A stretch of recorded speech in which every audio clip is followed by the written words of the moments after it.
Boa noite a todos. Refaça as suas forças. Depois do trabalho, o descanso. Agradeça a Deus por ele. Um bom descanso prepara você para uma jornada proveitosa. Porém, não estenda demais suas férias. Elas têm que ser na medida justa para renovar as energias. Férias em demasia enfraquecem a sua disposição para trabalhar. Aproveite o descanso para admirar o que é belo, ilustre a mente. Busque encher-se de alegria, faça planos, renove o desejo de servir. O Deus que está dentro de nós é o ponto de equilíbrio entre trabalhar e descansar, né? E hoje justamente viemos aqui refazer as nossas energias, não é isso? Estar num ambiente desse, um ambiente preparado espiritualmente, com as energias em equilíbrio, é tudo que a nossa alma precisa. Nós alimentamos o corpo, certamente, no dia de hoje, e aqui hoje viemos alimentar a nossa alma, porque, na verdade, nós somos espíritos, acima de tudo. A matéria, o nosso corpo, é uma necessidade para uma vida aqui no nosso planeta, para aproveitarmos as experiências necessárias para a nossa evolução. Mas não podemos esquecer desse grande foco, que nós somos espírito. E como espírito que somos, precisamos desse alimento para sustentar a nossa alma, né? E com isso, consequentemente, harmonizar o nosso corpo. Então viemos em busca desse alimento. E com certeza esse alimento vai chegar na nossa alma, vai nos ajudar, vai nos fortalecer para a nossa luta no dia a dia, com alegria, né? Sempre com alegria, porque a doutrina espírita é uma doutrina da alegria, já que nós aprendemos com ela um pouco mais das leis divinas, e com isso nós conseguimos estar na vida, passar pelas situações com grande compreensão, com grande fé e esperança. Então, que seja uma noite de muita paz, de muita alegria, de muita harmonização para nós, dos dois lados da vida. Possamos pedir permissão a esse astral superior, aos nossos amigos do outro lado da vida, que harmonize as energias da nossa casa, para que nós tenhamos um alimento delicioso para a nossa alma, né? Que abençoe nosso irmão Acácio, que vai fazer o estudo de hoje, né? E é um estudo bem interessante. Por que ter resignação e fé? Tem horas que a gente fica pensando assim, ó, pai, está difícil, né? Então, aí a gente pensa aí, ó, por que eu tenho que ter resignação e fé? Então, essa é a missão do Acácio hoje, de fazer a gente refletir um pouco mais sobre isso. Então, que ele seja abençoado e que todos nós possamos ser abençoados para estar atento e aprender um pouco mais, né? Devagarzinho a gente chega lá. Então, muita luz, muita paz para todos. Acácio, tu vai ler todos esses livros aqui, Acácio? Todos. Ave Maria, ele trouxe aqui, gente, uns 100 livros. Mas aí a gente vai só para ilustrar. Para quem pode, né? São... Se eu uma página, já está bom. Gente, muito boa noite, tá? Prazer estar aqui de novo com vocês.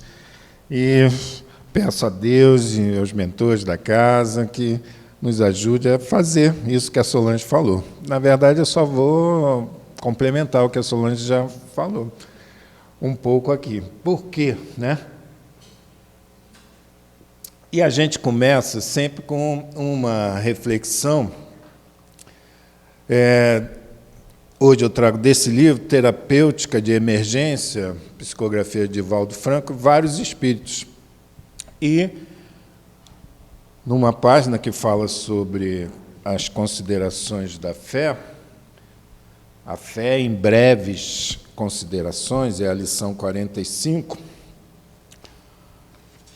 a pessoa que deu essa mensagem, Marcelo Ribeiro, né, desencarnado, ele diz o seguinte: a fé religiosa se deriva dos complexos mecanismos da meditação consciente em função do conhecimento das leis que regem a vida.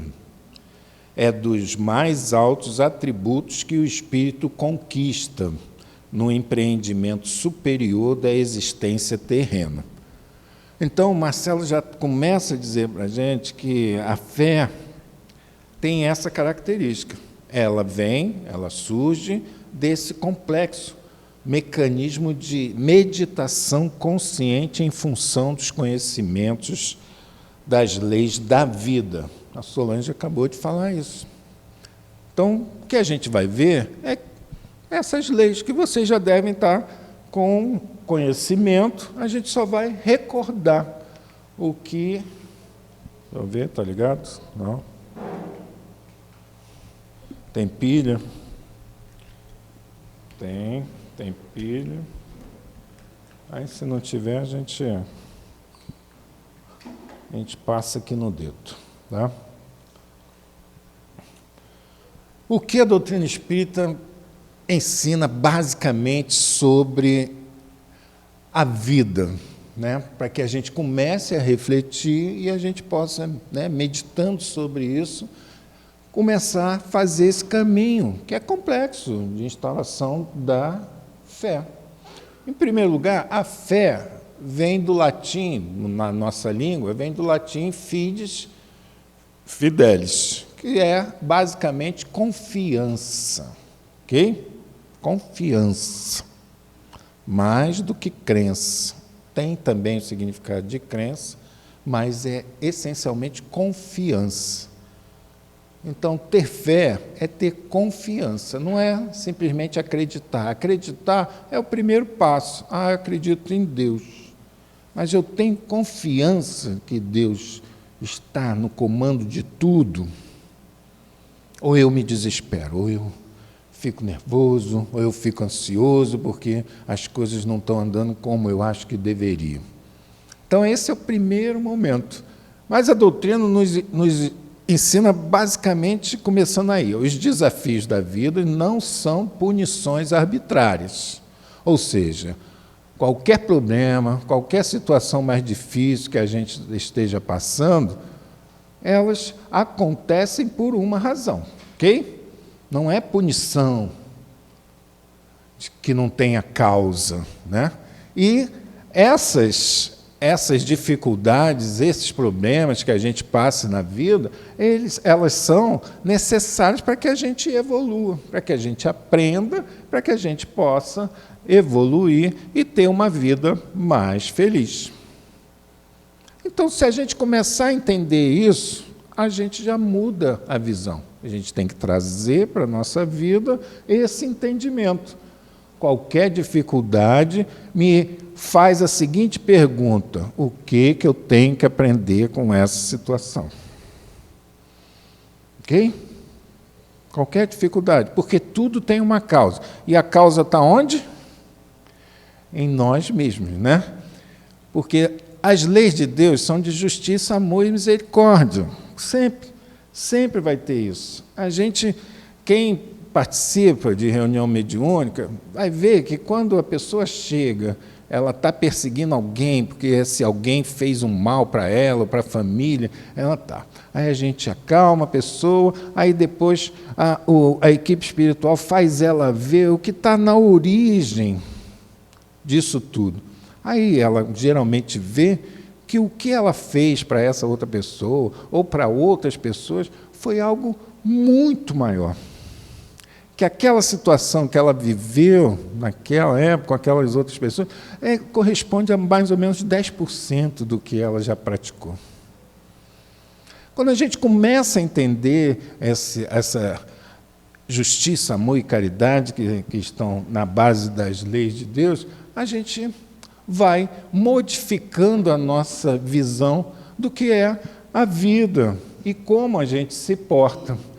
Se a gente vai na codificação, a codificação nos traz para essa base racional, pensar a vida sobre essa ótica, encarar a moral. Moral é esse conhecimento das leis de Deus. Quanto mais a gente conhece, mais moralmente a gente se eleva. Porque a tendência, quando a gente conhece, é que a gente comece a praticar. Não é imediato, mas a gente começa a praticar, ok? A gente vai trabalhar com esses três representantes de Jesus aqui, mais próximos da gente. Kardec, com a codificação, que traz essa compreensão racional sobre a moral de Deus, a moral que Jesus veio expressar, e ligando isso às provas e às expiações pelas quais a gente passa, com Emmanuel, que traz essa noção de que a fé é essa luz, quer dizer, essa confiança, é essa luz que guia a gente nas tempestades que a gente passa pela vida. Igual aquele episódio da tempestade no lago de Genezaré. E André Luiz vai trazer para a gente essa visão da economia espiritual, ou seja, como é que é esse resultado do que a gente faz com o que a gente tem que reparar ou progredir com coisa. Qual é o impacto das nossas atitudes sobre nós e sobre os outros, né? E que vai se refletir na nossa saúde integral e no nosso progresso. Aí vocês já começam a ter a resposta do porquê, das razões pelas quais a gente vai precisar de resignação e fé para ir atingindo essa condição saudável e cada vez melhor, progresso. Então, a resignação está ligada também à ideia de obediência. Esses são os dois pilares do nosso crescimento básico. A gente precisa entender. Quem tiver dúvida, vai no Evangelho segundo o Espiritismo, capítulo 9, item 8, que é uma mensagem de Lázaro, que vai trazer essas duas colocações. A resignação é o consentimento do coração. O coração representa o sentimento, ok? As nossas emoções. Então, a gente entende e a gente aceita, consente, aceita com amor o que não podemos mudar. O que a gente não pode mudar? Os nossos atos. A gente já fez, né? A gente não pode mudar. Então, a gente tem que aceitar, porque se você fez, toda ação tem uma reação, uma consequência. Aceitar isso é o primeiro passo. Se a gente aceita isso, a gente começa a perceber que, se não existe o acaso, só o acácio, né? O acaso não existe, no sentido de que não há nada que esteja fora do comando ou da organização de Deus. E, no nosso caso aqui, dos seus prepostos, aqui mais próximo a gente, Jesus e todos aqueles que trabalham mais intimamente com Ele. Então, resignar-se é aceitar o que a gente não pode mudar. E obediência é você entender que essa situação você não pode mudar, que ela é uma consequência daquilo que você praticou. Ah, Cássio, como é que eu sei? Eu vou achar que tudo que acontece... Não, você vai tentar mudar uma situação ruim que você está vivendo, não é? Aí você tenta uma vez, tenta duas vezes, tenta três vezes. Não saiu da situação, você tem que pensar assim, essa situação eu tenho que passar. Eu tenho que me resignar, eu tenho que aceitar e eu tenho que compreender que é uma consequência dos meus atos do passado. A gente tem sempre que pensar dessa forma, porque mesmo não é que você vai deixar de fazer alguma coisa para mudar a situação que você está, mas você aceita, você tenta e aceita, não fica naquela postura, pô, ninguém me ajuda, né? Ah, eu estou desempregado, eu bato na porta de todo mundo, ninguém me dá emprego.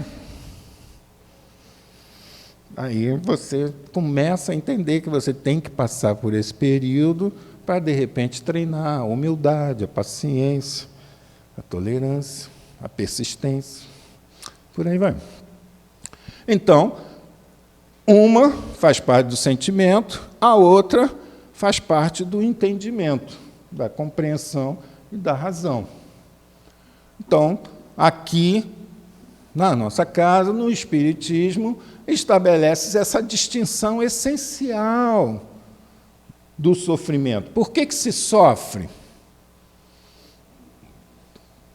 Se sofre porque você, em algum momento, praticou atos ou atos que saíram das leis de Deus, estão fora das leis de Deus. E qual é a lei de Deus básica? Amor. Amar a todos, né? Inclusive a você. Então, saiu dessa... Algum momento você feriu, você prejudicou alguém, olhou só para o seu umbigo, obrigado, né? Olhou só para o seu interesse, aí você está fora dessa lei de Deus e você vai ter que, em algum momento, cair em si e refazer o caminho. Mas não é assim, Deus dá muitas chances para a gente, tá? Refazer o caminho. Deus dá muitas chances. Só quando a gente insiste em não querer aprender, aí chega para a gente, meu filho, agora vai, né? Ele está assim. A parábola do chamado filho pródigo, ou dos dois filhos, como agora gostam de estar chamando, né? Para estar chamando a atenção para o outro filho, para a postura do outro filho, representa isso. O filho pede, eu quero a minha parte na herança. Naquela sociedade, naquela época, pedir a parte na herança, gente, era dizer, eu quero você morto, pai. Porque se eu estou pedindo a minha parte, eu quero, porque as famílias viviam juntas. Mas representa a gente quer viver a nossa vida, que é válido, coisa e tal, mas a gente se desperdiçar, se cair no mundo, se quiser só as coisas do mundo, a gente vai acabar nessa miséria, né? Não só moral, mas também física. Mas se a gente se levantar e se dirigir de novo à casa do Pai, Ele está de braços abertos e vem nos receber com o maior carinho e faz festa, porque a gente está voltando. Então, a gente aprende aqui que tem a causa presente, que pode ser fruto dos nossos atos de hoje em dia, dessa encarnação, como pode ser fruto de outras, né? Ações em outras encarnações, em outras existências. Mas sempre há uma causa justa, e com isso, se a gente entende isso, o nosso sentimento encontra esse substrato, encontra esse apoio, encontra esse alimento que é necessário para que a gente aceite e continue vivendo. Aí tem um quadrozinho que mostra quais são, o que acontece com a gente quando quais os efeitos, né, da gente ter uma postura ou outra. Se a gente tem a postura de uma resignação ativa é essa. Você entende, aceita, mas você continua buscando se melhorar, buscando transformar o que você puder na sua vida e tudo mais. A base dessa resignação ativa é essa fé raciocinada, essa fé que tem a razão e entende que não pode haver algo que não tenha uma causa justa. Não pode. Porque senão, gente, a gente viveria numa situação de injustiça na maior parte das vezes.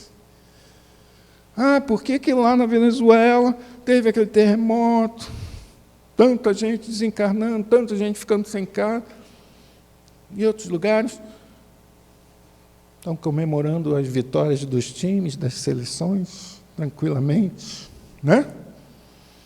A gente tem que perceber isso para que a gente não entre numa falta de equilíbrio.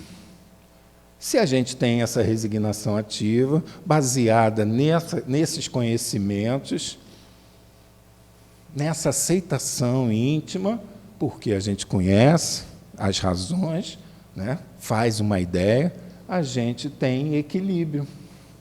E a gente acelera nossa cura espiritual, ou seja, você equilibrado, você cada vez mais está numa condição melhor, tanto física quanto emocionalmente. Se a gente também obedece, usa a obediência nessa função, nessa condição de racionalidade, ou seja, de entendimento, de conhecimento dessas leis de Deus, a gente começa a perceber que nós somos pessoas também com bastante erros. Vocês já leram o Livro dos Espíritos? Já chegaram à questão 100? Quem nós somos? Espíritos imperfeitos. Qual é a predominância do espírito perfeito? A matéria sobre o espírito. O egoísmo, o orgulho, a vaidade e paixões mais. Nós somos isso. Estamos agora aqui no caminho do bem, buscando nos melhorar, buscando nos transformar, mas ainda fazemos parte dessa categoria. Então, a gente adquire essa humildade, a gente não se revolta, eu não devia estar sofrendo por isso, eu já vou à casa espírita, já faço o trabalho, já evangelizo, já sirvo sopa, já faço isso, por que eu estou sofrendo tanto? Aí você compreende essa lei, você se vê também como alguém que precisa dessa evolução, aí acaba, você fica sem esse sentimento de revolta e cada vez mais se alinha com essa vibração de Deus. Agora, não conhecendo isso, não refletindo sobre essas leis de Deus que a gente conhece aqui, tudo mais, a gente se revolta. E essa revolta é uma revolta estéril, porque não adianta, você não vai mudar. Foi você que praticou, então é você que tem que colher. Foi você que plantou, mas ela é fruto do nosso orgulho, da nossa ignorância dessa lei de Deus, das leis de Deus, e, consequentemente, nos desequilibra, nos causa uma transformação da nossa psicosfera, do que a gente pensa e tudo mais. Porque se a gente é revoltado, a gente vai atrair pessoas revoltadas, não é? Pessoas encarnadas e desencarnadas. Que vão potencializar. Pensa bem, se você é revoltado, você vai falar com outras pessoas, não vai? Você vai falar com outras pessoas e vai mostrar a sua revolta. Se a pessoa também tiver revolta, ela vai, você está certo, eu também passei. Aí começa a contar, todo mundo começa a contar os casos, né? A gente vai envelhecendo, a gente também começa a contar. Eu estou com dor aqui, aí o outro, eu também, minha dor é maior. Aí fica uma competição de dor, mas que só potencializa essa impressão de que, caramba, está todo mundo... Não é? Então, você potencializa, você causa esse desequilíbrio fluídico, e aí você, na verdade, estaciona. Aí você pode cair também nessa passividade inerte. Não tem jeito, sabe aquele desenho da hiena? Os mais novos não conhecem, mas tinha um desenho da hiena que ela tinha uma frase, vida, azar, tudo ela via como algo pessimista, né? Desânimo, aí não queria saber, não adianta nada fazer, se eu fizer qualquer coisa não vai adiantar, aí ficava na imobilidade. Quem fica na imobilidade, às vezes passa uma encarnação inteira na imobilidade, vai ter que voltar numa outra, na mesma situação. Um suicida, por exemplo, a pessoa passou por uma crise, não aguentou, aí achou que esse era o caminho. Aí tirou a vida do corpo.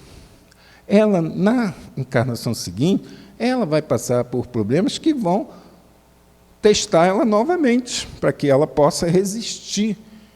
Quem quiser esse conhecimento, lê a obra da dona Ivone do Amaral Pereira, que ela conta que foi suicida durante várias encarnações, até conseguir resistir a essa tendência, porque a gente traz tendências, né?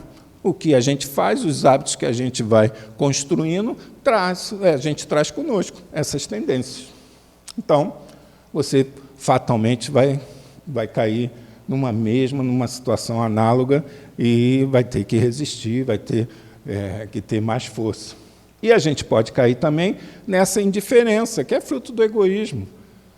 A Joana Diante, naquele livro Busca da Verdade, no capítulo 6, que ela fala da crise existencial, ela fala que isso, que a gente... O egoísmo não, a indiferença é o não amor, é a falta de amor, né? Que aí você não tem empatia pelo outro, você se isola e é a dureza do coração. Muito bem, então esse quadro aí mostra para a gente, já estão percebendo por que a gente tem que ter resignação e tem que ter essa confiança em Deus, né?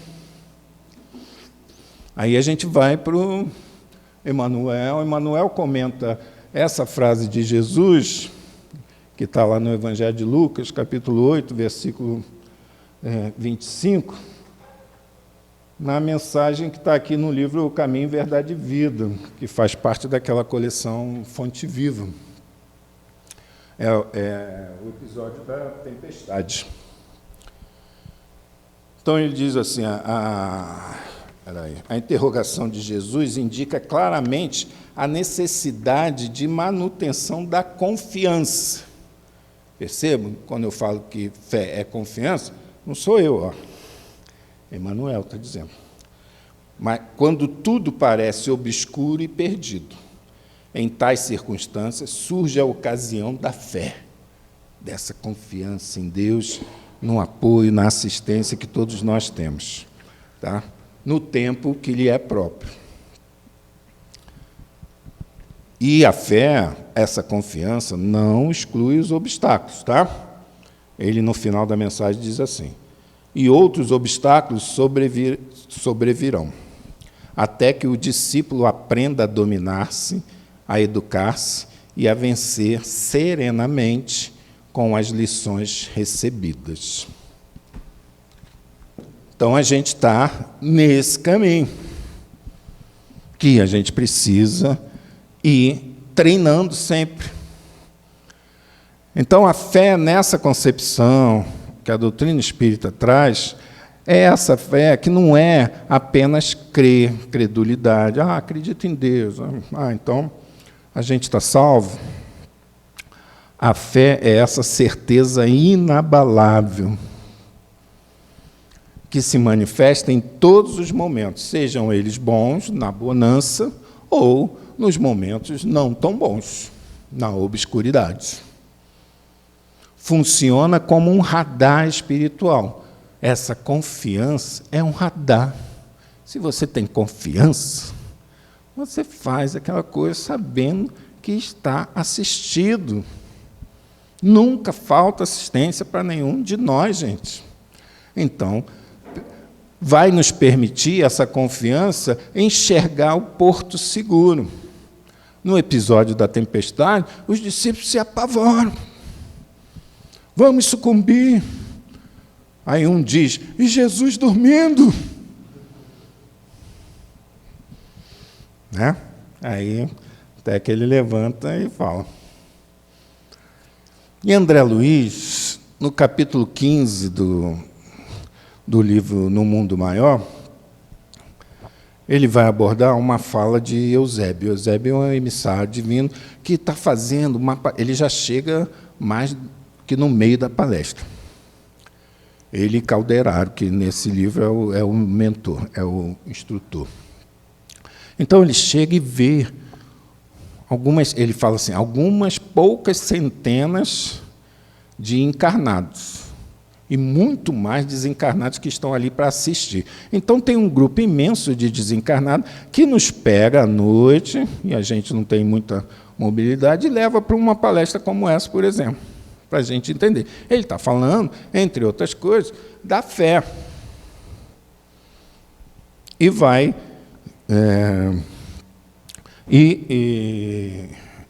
o André Luiz vai nos colocar o capítulo se chama Apelo Cristão, esse 15 aí.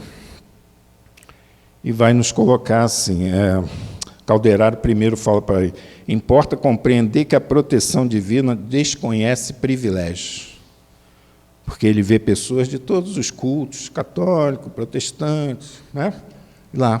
Então, ele fala assim, onde houver colaboração digna do homem, aí se acha o amparo de Deus.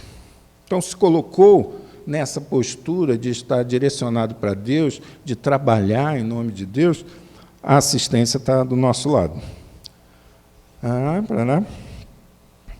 Aí, mais à frente, fala assim, constituindo o Espiritismo evangélico prodigioso núcleo de compreensão sublime, então, esses conhecimentos que a gente dá são conhecimentos sublimes, trazidos de lá, amando de Jesus para a gente. É razoável seja considerado uma escola cristã mais elevada e mais rica, possuindo tamanhas bênçãos de conhecimento e de amor, cumpre estendê-las a todos os companheiros, ainda quando esses companheiros se mostrem rebeldes, ingratos. Então, a nossa postura tem que ser de levar esses conhecimentos para todo mundo, mas não é levar de ficar fazendo discurso, né? É levar com a postura, com os nossos atos, com as nossas ações, para que as pessoas percebam isso, né? Aí,